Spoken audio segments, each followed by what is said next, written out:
Hey guys, Brian and Jim here, and today we are going to be reviewing Tecmo Bowl, released in 1989 for the NES. Now, this was originally released in 1988 as an arcade game, and besides graphics, there's some differences. But this game really stands out because it's the first on the NES to have real player names. Now, back in the 80s, you had to get licensing for both the Players Association and with the NFL itself. So, at the time, LJN wound up getting the licensing for their game NFL. That's why this doesn't have the team names. But each team does play a little different depending on who you pick. Now, since it supported the arcade game, we thought for once we'd give you a little taste of what the arcade was before we jump into the real thing.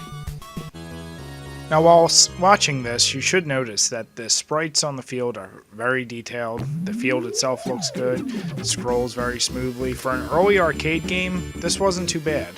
And not many football arcade games existed at the time, so you gotta give them some points for that. The one big downfall is that you could only play as one of two teams, either the Wildcats or the Bulldogs.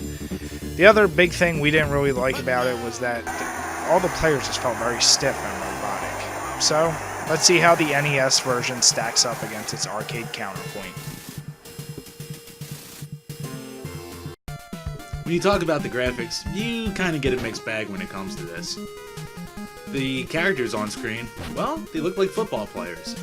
Now, they're not as detailed as some of the other games, but they're a lot better than a lot of other ones too. It's pretty middle of the road when it comes to that.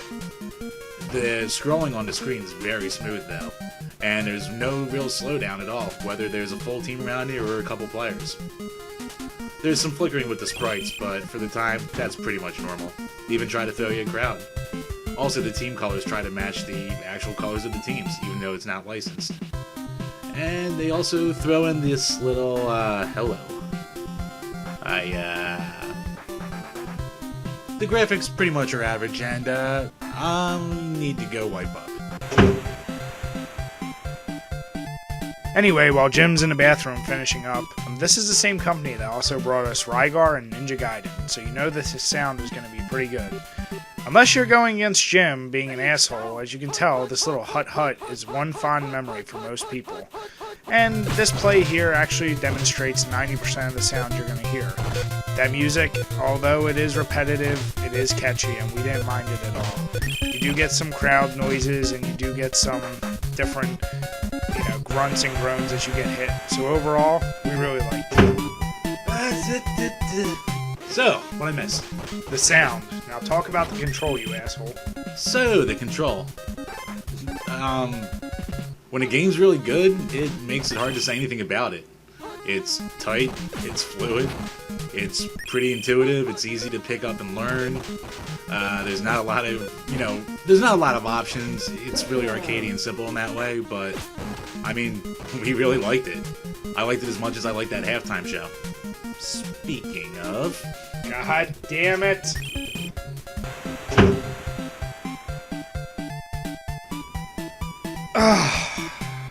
Anyway, let's talk about this gameplay. Once again, this is an area that me and Jim loved. Not only can you pick from 11 of the most popular teams at the time, each team actually has its own stats, so you get a different experience with each team. When it comes to picking your plays, you have 4 choices: 2 passing and 2 running. Yes, it's very simplistic, but there is some strategy here. When choosing a play, it really comes down to luck. Whether it's the computer or the second player, you have to hope that they don't pick the same defensive play as your offensive play. Otherwise, you'll be sacked immediately, running plays will be stopped midway, or you'll throw the dreaded interception. Jim and I have experienced this both firsthand. But if you do manage to outsmart your opponent and you pick the correct play, you're going to run for a lot of yards, or you're going to throw a ball to a wide open receiver and get yourself easily 20, 30 yards.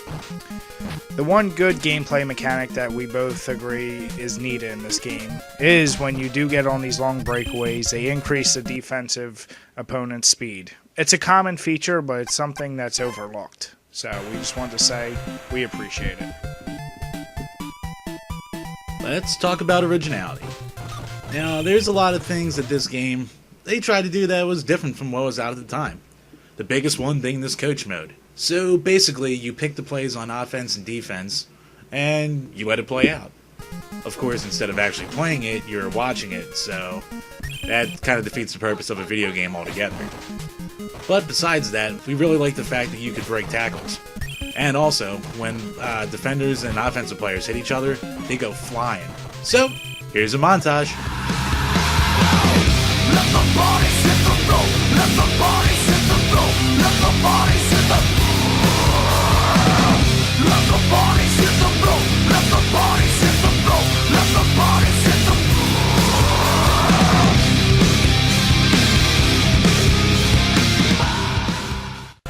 Overall, it was pretty average for originality. It didn't try to do anything too crazy, but it did try to do a few things. Like most football games, Tecmo Bowl received a high score for replayability.